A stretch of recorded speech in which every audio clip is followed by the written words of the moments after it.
This video is brought to you by True Tales of Buried Treasure, the largest collection of old treasure magazines in the West. We're pleased to announce that we are now selling our physical magazines directly on our website.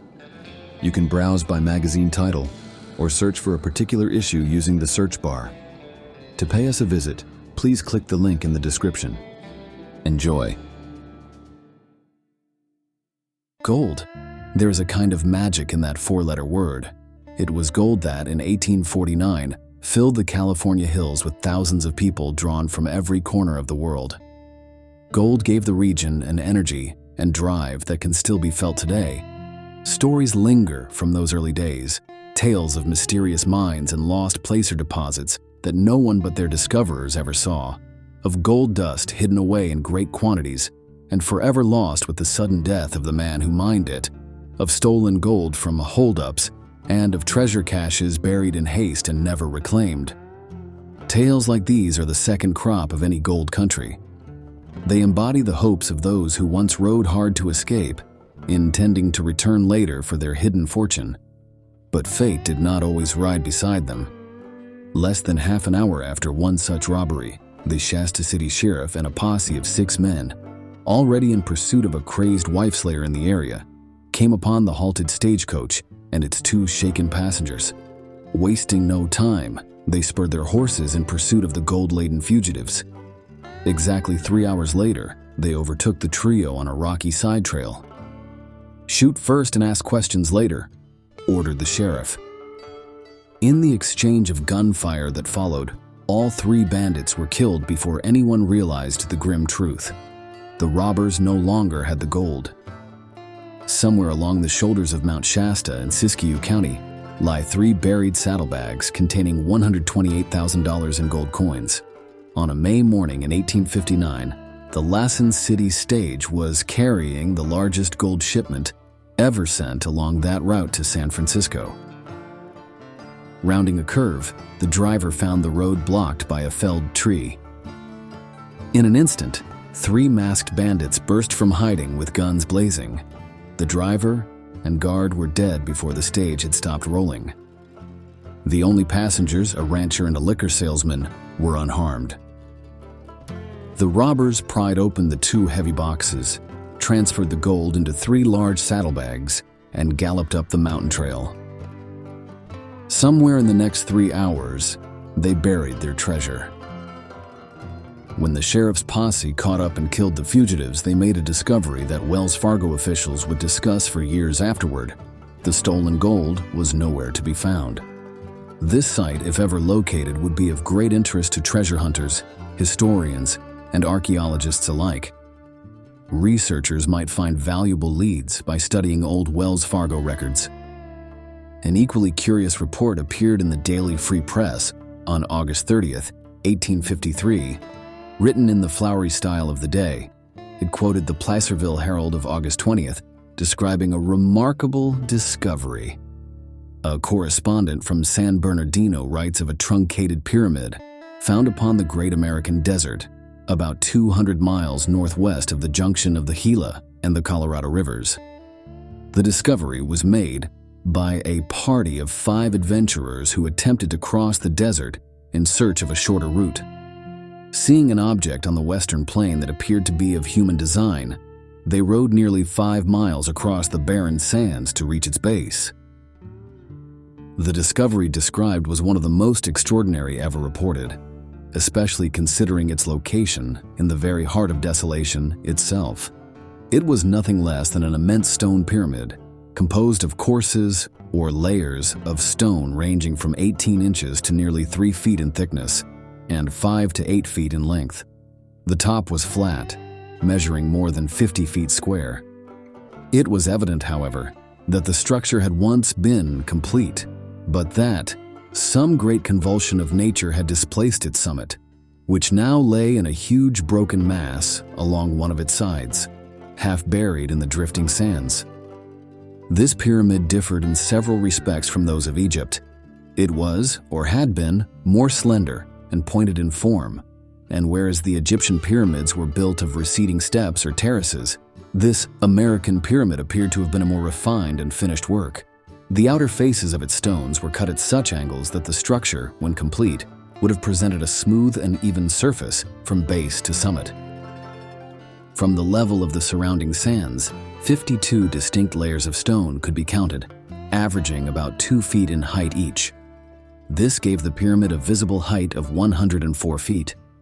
Judging from the slope of its sides, the structure must originally have stood at least 25 feet higher before its top was thrown down. How far it extended beneath the desert sands was impossible to determine. No further reports or follow-up accounts of this remarkable discovery were ever published, and the site has remained a mystery ever since. The town of Eldoradoville, founded in 1857 on the East Fork of the San Gabriel River, once bustled with life. At its height, it was home to 1,600 people and boasted 3 dry goods stores, 6 saloons with dance halls, and rows of miners' shacks. The prosperity was short-lived. In 1862, a devastating flood swept through the canyon and obliterated the town. It was never rebuilt. Among its residents had been an old Indian known as Luciana. No one knew his origins. People assumed he belonged to one of the local tribes. Too frail to work a river claim, Luciana spent his days eating, resting, and keeping to himself. Yet he always had gold dust to buy his supplies. Every few months when his gold ran out, he would vanish, usually at night, and remain gone for several days. When he returned, his leather pouch would once again be filled with gold dust. More than once, miners and opportunists tried to follow him to his secret source, but the wily old man always managed to elude them, backtracking and covering his trail until they lost him completely. One rumor told of a man who succeeded in following Luciana upstream, as far as Iron Mountain, several miles from Eldoradoville, but no farther. The secret died with Luciana, who revealed to no one the location of his hidden gold. It is believed he had discovered a rich pocket of gold along a hillside or cliff face, which he mined only as needed. Following the ways of his ancestors, he would take what little he required, then conceal the entrance of his tunnel so carefully that no one could ever find it again. Even today, the East Fork of the San Gabriel River in Los Angeles County might hold the traces of Luciana's secret for a determined weekend prospector.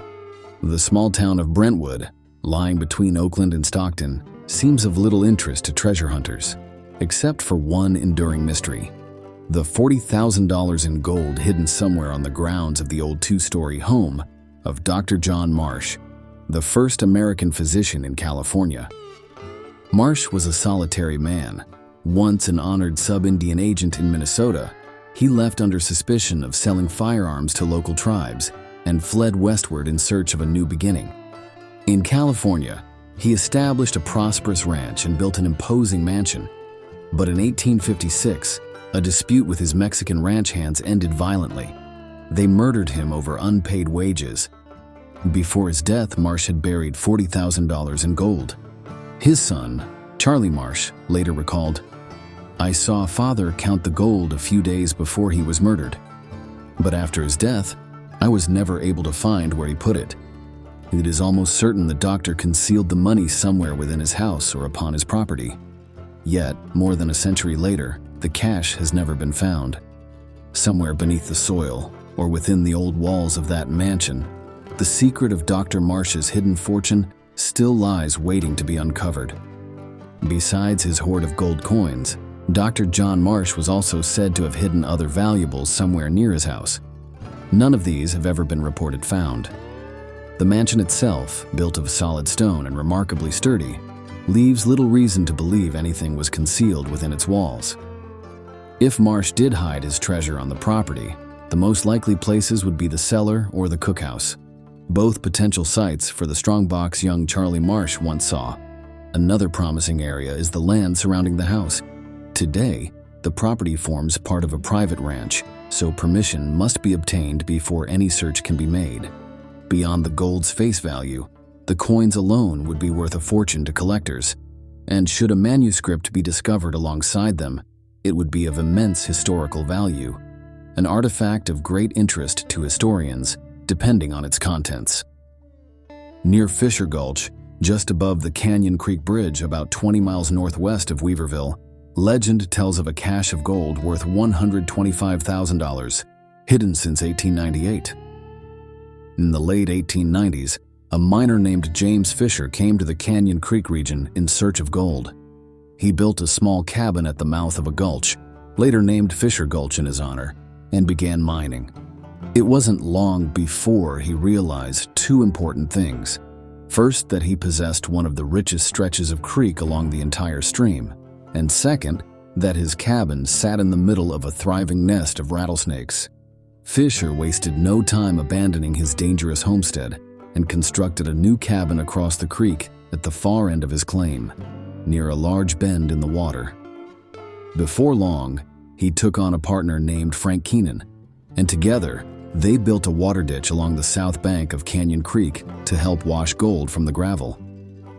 Keenan erected his own cabin at the lower end of the ditch, which came to be known as Keenan Ditch. Later, they invited another man, Frank Howell, to join the partnership. The three men worked tirelessly through the California summer, and before long, they had lard buckets and tobacco tins full of gold nuggets scattered in odd corners of their cabins. Though they were well off, the partners lived modestly, spending almost nothing on themselves. Eventually, they realized they needed a safer way to store their growing wealth. They turned to a trusted neighbor, Abe Mansfield Sr., a skilled blacksmith and engineer. Fisher, Keenan, and Howell asked him to craft 3 strong boxes, each about 10 by 12 by 12 inches, but not of iron, as they feared such boxes could be found with a magnet. Mansfield, with the help of his young son Abe Jr., built 3 copper chests with hinged lids and brass padlocks. Together, father and son carried the boxes down to Howell's cabin. After Howell filled his chest with loose gold nuggets, young Abe tried to lift it. It must have weighed 100 pounds, he later recalled. I couldn't budge it. Fisher and Keenan took their boxes home, filled them with their own gold, and buried them separately. Fisher hid his chest below the new ditch near his cabin. Keenan buried his near his cabin at the far end of the ditch. A few days later, young Abe visited Howell again. Howell pointed through the rear window of his cabin and told the boy that he had buried his gold somewhere among the rocks where I can keep an eye on it while sitting at my table. Tragically, Howell died just days later from a rattlesnake bite while chopping wood. No one ever found the gold he buried. Fisher and Keenan continued to work their claims for years afterward, mining more of Canyon Creek's rich deposits. Yet, there is no record that either man ever spent their treasure or retrieved the gold they buried that summer. It is more than likely that all 3 copper chests remain hidden in their original resting places. Today, every part of Canyon Creek worth mining is under claim, and permission from property owners is required to explore. The area of interest spans about half a mile of the creek north of the bridge. Fisher Gulch itself is now only a trickle, joining the main stream at the bridge. Howell's cabin once stood roughly 50 feet from the sign marking Fisher Gulch, while Keenan's was on the south side of the creek, about 50 yards upstream. His cabin burned down long ago, though remnants were still visible as late as 1974. The old Keenan Ditch survives as a narrow trail winding along the steep, rocky hillside. Though time has obscured much of the tale, a sense of mystery still surrounds the Fisher Gulch cache, a story rooted in fact and as alluring today as it was more than a century ago. In a remote stretch of Southern California flows the Santa Ana River, winding through the lands once claimed by early pioneers. In 1850, Louis Rubidu purchased the vast Rancho Jurupa, encompassing nearly 32,000 acres of fertile land. A shrewd and resourceful man, Rubidu quickly turned his holdings and ambitions into a fortune. By 1854, county assessments listed his estate at $20,000, a considerable sum for the time. Old San Bernardino County records also reference the adjoining San Timoteo Rancho, valued at $4,550. Over 1,000 head of cattle grazed on Rubidu's grasslands, adding another $13,200 to his wealth. Yet these were troubled years for settlers across the San Bernardino Valley. Recurrent raids by the Mojave and Paiute tribes kept the frontier in constant tension. To protect the settlers, the U.S. Army established Fort Fremont, garrisoning a small detachment under Captain Lovell and Lieutenant Smith at Rubidu's ranch between 1852 and 1854. According to legend, fearing a raid or theft, Louis Rubidu buried a heavy chest filled with gold somewhere in the Rattlesnake Mountains, near Agua Mansa Cemetery. His vast fortune was never fully accounted for. Old-timers swore that Rubidu never trusted banks and kept his wealth close at hand. Some speculate that his riches were lost in the catastrophic flood of 1862, which devastated the region. Despite numerous searches over the years, no trace of Rubidu's gold has ever been found. East of Los Angeles, near Cucamonga, once stood the elegant mansion of Don Tiburcio Tapia, a prominent landowner and civic leader during the final years of Spanish rule in California. In the early 1840s, as rumors of unrest and the threat of American invasion spread through the territory, Don Tiburcio decided to conceal his wealth. Not only did he hide his own gold, but also entrusted to his care were the fortunes of several friends and a large fund collected for the construction of a local chapel. He chose his hiding place carefully, so well in fact, that after his sudden death in 1845, the treasure was never recovered. Years later, his daughter, Doña Maria, inherited the property and moved into her father's grand adobe home. One night, as she sat alone, she noticed a strange, glowing light move slowly across the room, coming to rest on a particular spot out on the wall. The same mysterious light returned the following evening. Terrified, Doña Maria called her husband, who insisted it was only her imagination. To prove it, he thrust his knife into the spot where the light had shone. To their astonishment, the blade sank into a hollow space in the adobe. Inside, they found a small leather purse filled with silver coins and an age-faded scrap of paper. The paper was examined carefully, but whatever clues it held did not lead to the treasure. A thorough search of the mansion and surrounding grounds followed, but nothing more was found. To this day, the Tapia treasure, the combined wealth of a Spanish California nobleman, his friends, and his church, remains hidden somewhere beneath the soil of old Cucamonga. Treasure hunters with a taste for bandit lore might find it worthwhile to explore the rugged country along the Riverside San Diego County line, roughly halfway between Temecula and Pala. Rumor holds that a cache of gold remains buried somewhere near this stretch of wilderness. In the mid-1800s, a stagecoach carrying $35,000 in gold, worth nearly $60,000 by today's value, was traveling the old road from Fallbrook to Temecula, a route that followed a different course than the present highway. Two armed horsemen rode as escorts. When the coach halted at a place known as Dripping Springs to water the horses, the guards, believing the most dangerous part of the journey behind them, rode on ahead. Moments later, a gunshot rang out. A bandit, hidden in ambush, had shot the driver and seized the gold shipment. The guards heard the shots, wheeled their mounts and galloped back.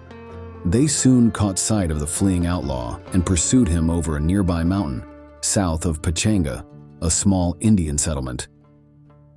When the bandit's horse gave out, the chase ended. Within minutes, he was dead. But the gold was gone. Despite frantic searching, the guards found no trace of it. The missing shipment weighed over 100 pounds, far too heavy to carry far on foot. The robber could not have handed it off, for there were no cross trails and no sign of a second rider. Most likely, he hid or dropped the treasure along the trail, perhaps tossing it into the dense brush in desperation. Whatever the case, no one has ever found it, and people have been searching the area ever since. A letter once sent by a professional prospector from Texas may hold clues to another forgotten treasure, this time not gold, but precious stones. Northeast of Visalia, California, he wrote, in the foothills of Sequoia National Park, east from the ranger station at Ash Mountain, I was working with a man named Burl Mallams in 1975. It was our day off from Giant Forest Village, and we decided to walk up a small stream that empties into the Kauai River. As we wandered, Malum stooped, picked up a stone, and said, "Well, I'll be darned," before slipping it into his pocket. 2 weeks later, I returned east and forgot all about it. 6 months passed. Malum's, out of work and short on money, began cleaning his house and came across the stone. Curious, he took it to a jeweler, who informed him it was an uncut ruby, valued at $450. It wasn't until nearly a year later that Malums wrote to tell me what he had found.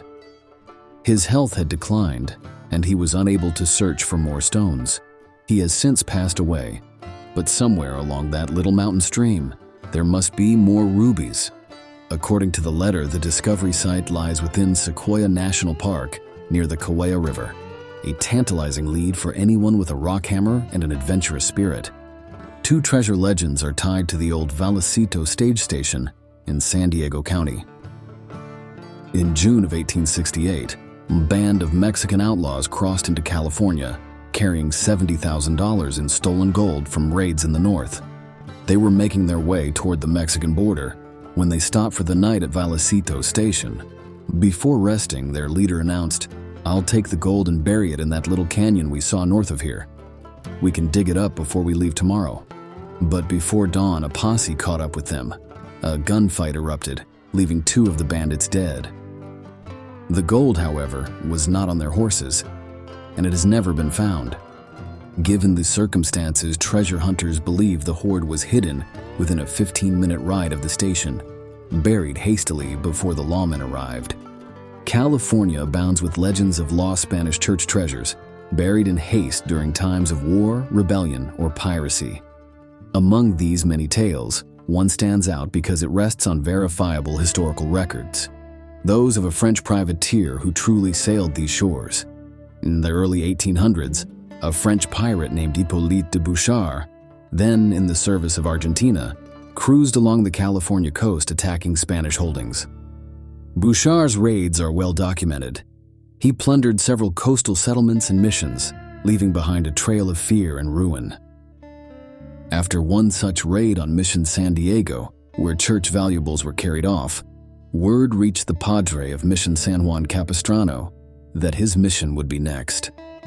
Determined to save the sacred relics and treasures of his church, the priest enlisted the help of a loyal servant. Together, they gathered the gold and silver chalices, ornaments, and altar plate into a large chest and buried it somewhere on the Rancho Mission Viejo near the mission lands. To mark the spot, the padre hung the key to the chest on a nearby tree. Time passed, and the secret died with those who had buried it. Years later, a cowboy rounding up stray cattle came across an old key hanging from a weathered branch. Unaware of its significance, he kept it, and it was eventually handed down through his family. Generations later, the key came into the possession of Charles Carrillo, who, through diligent research in church archives, discovered the story of the hidden treasure. Despite his efforts, Carrillo was never able to locate the cache. The lost treasure of Mission San Juan Capistrano is believed to lie buried somewhere in Upper Trabuco Canyon in San Diego County. A silent relic of the Spanish era, hidden beneath the earth for more than a century, the Vallecito stage station in San Diego County has its own share of outlaw legends, 2, in fact, that may still conceal hidden gold. In June 1868, a group of Mexican bandits carrying $70,000 in stolen gold stopped at the Vallecito station while fleeing south toward Mexico. Their leader declared he would hide the gold for safekeeping in a small canyon just north of the station, promising to retrieve it the following morning. But that night, a posse surrounded the outlaws. A fierce gunfight erupted, leaving the leader and several bandits dead. The survivors fled across the border, and the gold, never recovered, is still believed to be buried in that same canyon. A few years later, in 1873, 2 more bandits held up a stagecoach a few miles west of Vallecito Station, escaping with $60,000 in gold. After the robbery, one of them suggested, "Let's ride ahead to the station and buy a few drinks. That way, no one will suspect us." Unfortunately for the pair, their plan backfired. When the stage arrived, a passenger recognized the robbers sitting calmly at the bar. Both were captured, but once again, the gold had vanished. Whether hidden in the rocky ravines north of Vallecito or buried along the dusty trails west of the old stage road, the treasure of the Vallecito bandits remains one of the enduring mysteries of California's desert frontier. Thanks for watching. If you'd like to read the original article or purchase the magazine from which it was taken, please check out our website, truetalesofburiedtreasure.com.